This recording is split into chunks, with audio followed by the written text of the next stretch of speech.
हुन्छ नि पापा मैले जे भनेको तिमीलाई ठ्याक्कै थाहा हो। छोरी यता हेर त एकचोटि यता हेर न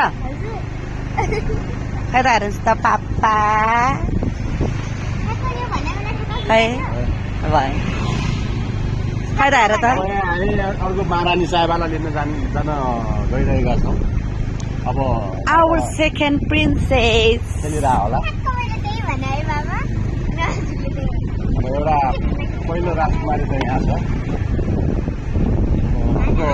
राजकुमारी चाहिँ राजा रानीहरूको। तिमी कतिको एक्साइटमेन्ट छौ त तिम्रो बहिनीलाई भेट्नलाई? पिट्छ मात्र तिमीलाई? आज फेरि बाहिरै छैन रहेछ।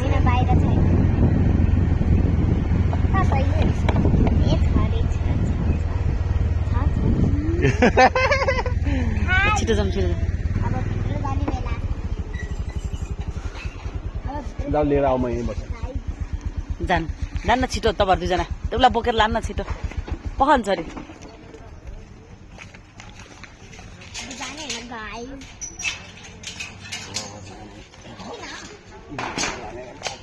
डाहा गर्छ होला बोलाउन यहाँदेखि छिटो बाहिर आउँछ क्या।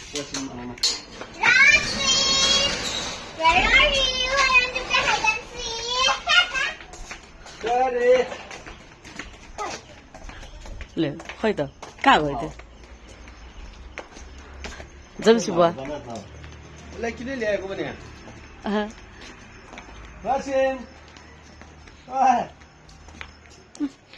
आज झन्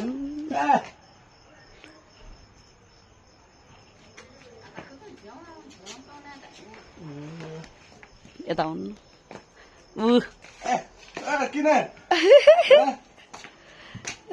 किन पिटेको मलाई? बोक्न उलाएर भुइँमा राखेर उसलाई डाहा भइसक्यो। खै न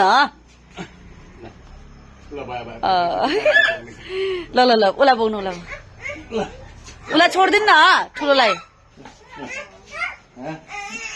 भयो ल